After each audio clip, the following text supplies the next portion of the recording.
Order! Order! You are an incorrigible delinquent at times. Behave yourself, man!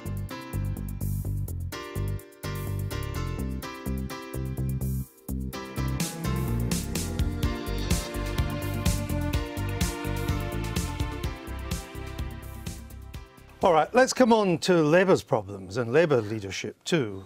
Claire Cober, she is the leader of the Haringey Council. She's announced that she's going to resign come the local elections in May. She has talked about being the victim from within her own party of sexism, bullying, undemocratic behaviour and outright personal attacks.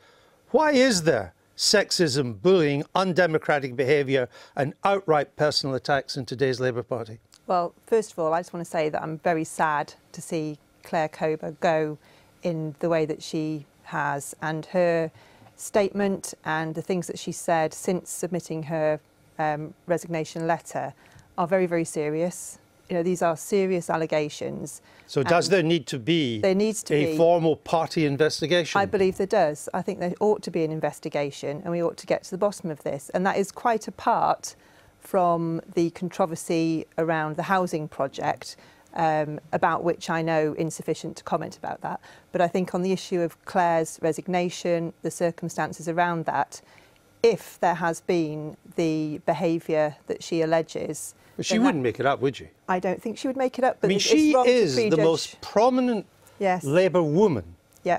And I think in the current climate, the fact that she's a woman subject to all this makes it more poignant too, because we've had a number in other fields of women being subject to this as well, from Hollywood to other areas of public life.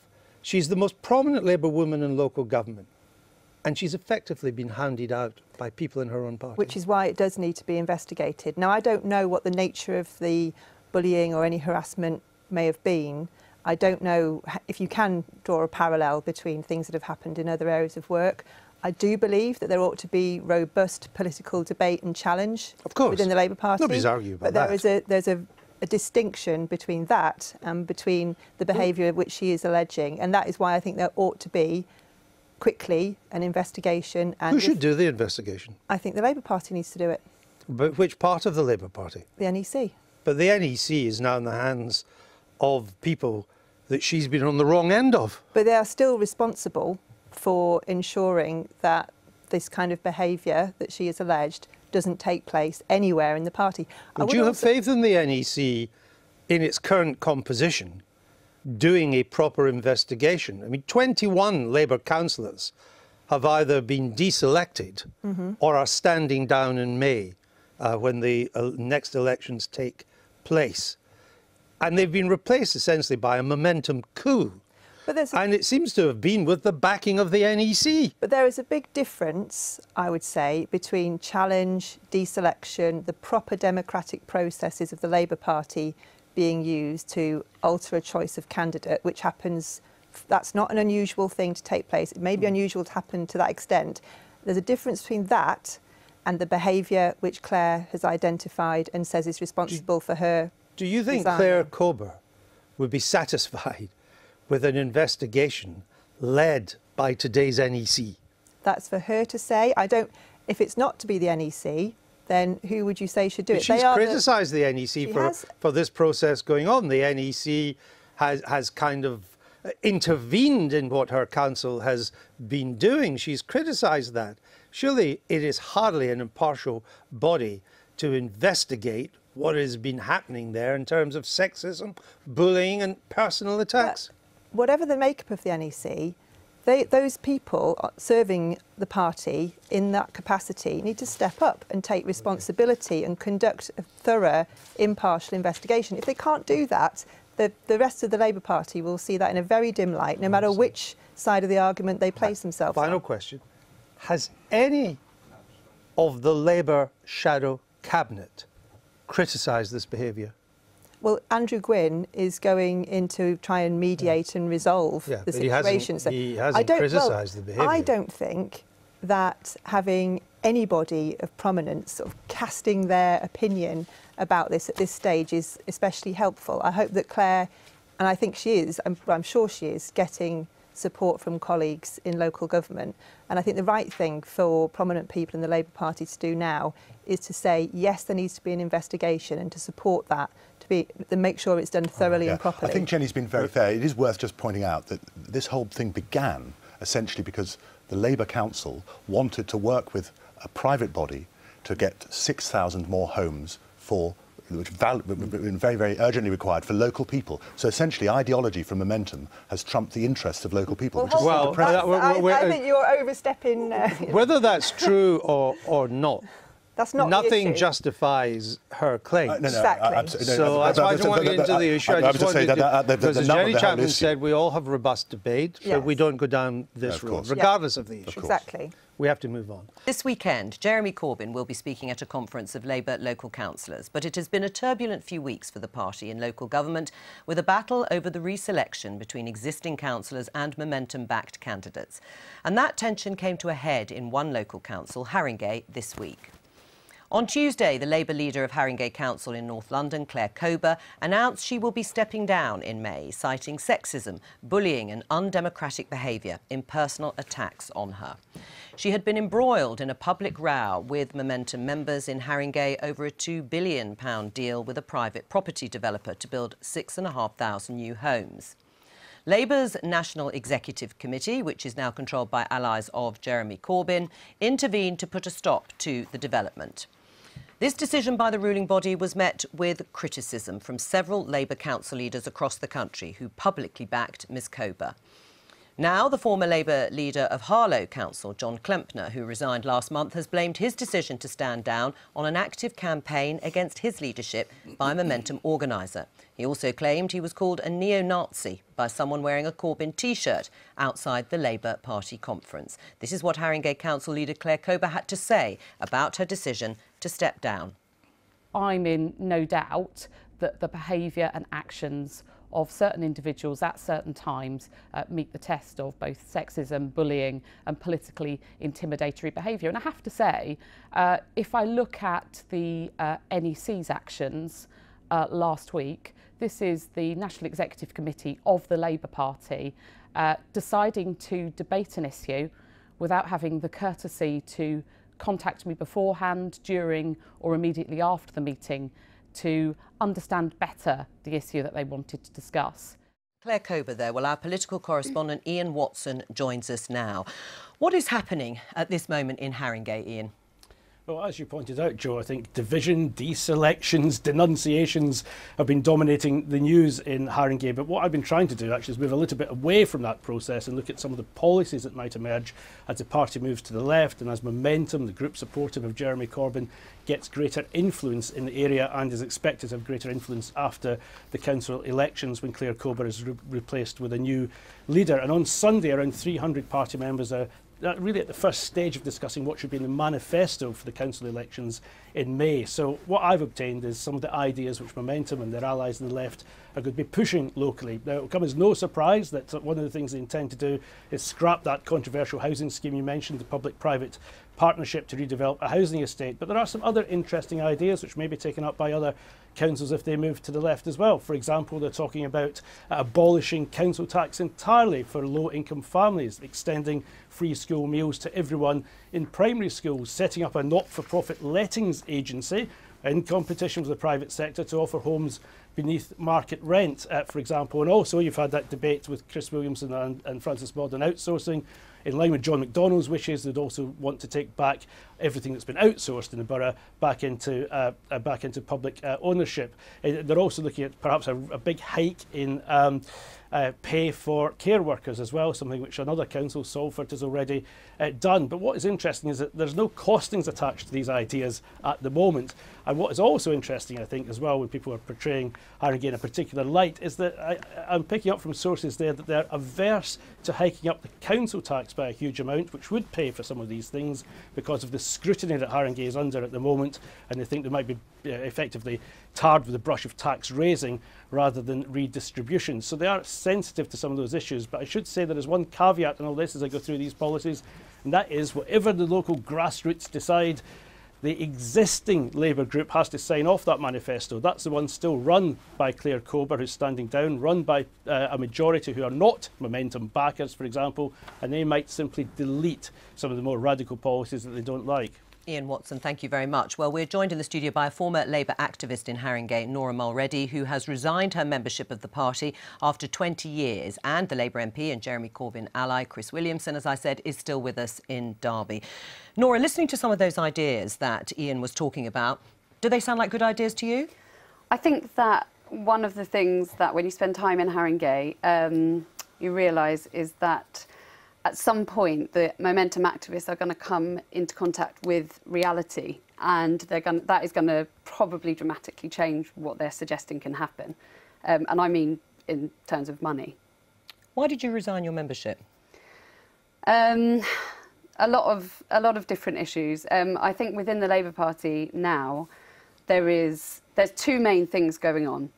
One is a battle for the kind of political soul of the Labour Party. And for my sense is it's between the people who are kind of pragmatic left-wing people like Claire Cober and the Labour councillors who are prepared to kind of use any tools available to try and alleviate poverty for people, and people like Chris, for example, who place a kind of ideological commitment to an antipathy to the private sector and to state delivery of everything above the needs of people. So that's the politics. But the other side of it, which again Claire talked about, is the sheer brutality of the discourse within the Labour Party now, emanating from Momentum. I mean, the fact is, if you stand up to Momentum in Haringey and outside it, I've been contacted by people all over the country who've experienced this. What is thrown at you is absolutely just abhorrent. Is that acceptable, Chris Williamson? Well, that's not my experience, and what we have now is a Labour Party which is a mass movement, and the introduction to this item talks about some of the ideas that the members in Haringey are looking at, and that's a fantastic exercise in democracy, and we should be celebrating that, the fact that we are bringing people into the party to discuss ideas and hopefully move forward in a consensus after debate and discussion has taken place. Surely we should be celebrating that. And right. I need to just correct you on one thing as well, Joe, because you said that the NEC had intervened to stop the HDV from going forward. That's not the case. The National Executive Committee of the Labour Party debated it, but the NEC hasn't got the power to stop it. They merely asked the Labour group to pause and consult on it. Right, can I just rather than, as it were, a top-down. I will put that down to Nora, but actually the question I asked you is about the response to the brutality of the discourse. Is it acceptable that Claire Cober resigned and that Nora Mulready has resigned her membership because of claims of bullying and sexism that they have personally felt within the party? Well, if they felt that, they need to report it, and the party will always investigate any issues of concern about those sorts of things. But as I say, it's certainly not my experience. And, you know, the party now is a huge organisation. It has more members than every other political party put together. And is very much reaching out to the wider general public, and people are genuinely enthused. And it's not about, you know, being extremist. The Labour Party is the mainstream. What the Labour Party is now advocating is what the vast majority of the people want. Right. Well, let me put that to Nora. They agree with us. Yeah, it's not extremism. Let me put that to Nora. Mainstream. I mean, obviously that's correct in terms of the swelling of the membership. The party is the biggest party, and it is reaching out to the public in a way not seen before. Do you accept what Chris Williamson says? No, absolutely not. I'm sorry, Chris. Just to give you some examples, Claire Cober was routinely called an ethnic cleanser and a social cleanser as a result of wanting to pursue a regeneration of one of the most deprived communities in the borough. You know, the fact is not a single person was going to be moved off that estate. Everyone had been promised the right to return.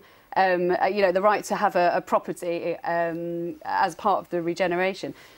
Sorry, every council tenant had been offered that. But yet she was routinely accused of social cleansing and even ethnic cleansing by members of the Labour Party. So in terms of the bullying, it's not a case of it's not a case of simply kind of coming up to people and intimidating them in that sense. The actual brutality of that language was absolutely disgusting, and it was never, ever called out by anyone within the All right, well, hierarchy Chris of the Williamson, Labour hang on, I'm Party. going to come to you, Zoe, in a second. Should it have been called out, Chris Williamson? I mean, are you shocked to hear that sort of allegation and claim levelled within the Labour Party?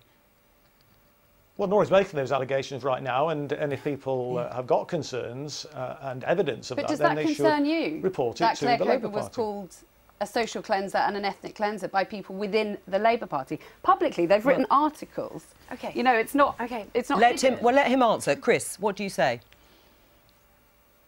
Well, obviously, I think people need to moderate the language and speak in a comradely way to people. But, you know, this isn't a fringe activity of a handful of extremists who are pushing this agenda. The proposition that was being put forward by the Labour group on Haringey was opposed by the local MPs. It was overwhelmingly rejected by the vast majority of people, as I understand it, living in Haringey.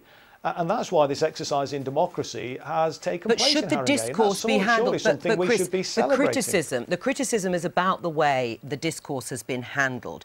Do you think there should be an investigation? Your colleague, the Shadow Brexit Minister, Jenny Chapman, said on the programme 2 days ago there should be an inquiry into the allegations that Claire Coburn has made in the way that she was bullied. Well, Claire needs to make those allegations. No, she has, but should there be an investigation? Jenny Chapman said there should be. Well, the NEC will obviously have to review that and see whether there's any merit in further investigations. So is that a yes or a no in your support for an inquiry? Well, it's not for me.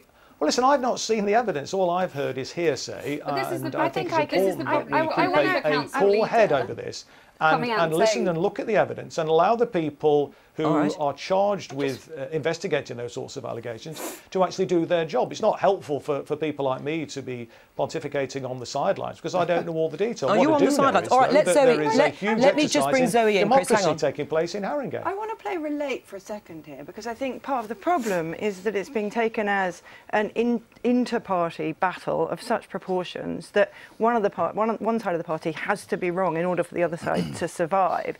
Now, the situation in Haringey, replicated in London boroughs across London, is that PFI deals have not delivered the things that they promised to residents, and residents do feel incredibly angry. You know, and this idea that councils can't afford to pay care workers properly, they can't afford to do this is the new reality. Sure. We're basically dealing with a kind of conservative austerity programme, and the argument. But should it have ended like this? But should it have ended with the leader of the council resigning? No, wait.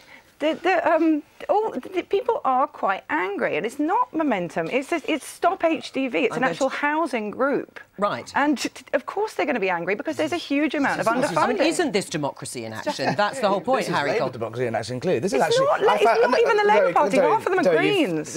Let someone else speak, please. I found Chris pretty chilling there because he is completely deadpan down the camera. He's hearing the allegations. He's hearing the complaints. He's hearing his own party members or former party members, complaining in very, very realistic terms. And he's just saying, well, report it to the NEC. We all know the NEC has just been taken over by Corbyn supporters and Momentum supporters, and they run the complaint service. So I think the most dangerous thing for the Labour Party is this. Right. Let him finish. Let him finish the sentence. The problem with the Labour Party is that Jeremy Corbyn's seen as this nice bearded fluffy guy who's very nice to animals, doesn't eat meat and doesn't drink, and it's all very nice. But actually on the ground, as soon as his supporters get any whiff and sniff of power, it ends up with situations like this. Right. And I need to let Chris Williamson respond, and then a very final word. But briefly, Chris, because we're running out of time. Of course. Now, that's a ludicrous proposition to suggest that the Labour Party's National Executive Committee has been taken over by Momentum. It's an exercise in democracy. People put themselves up for election and were overwhelmingly returned by the Labour Party membership. Let's celebrate democracy. It's ridiculous. While you're celebrating, yes or no, when you're engaging in a democratic procedure. Chris Minister, do you regret that people like Nora have left the party and that Claire Cobur's resigned? Well, the Labour Party is a broad church. I just said yes or no. Do you regret it or not? Yeah, he wants everybody to I'd sooner people stay in the party and work together to beat the Conservatives. All right, Nora, and deliver a socialist programme. We're going to have to leave it there. Nora and Chris, thank you very much.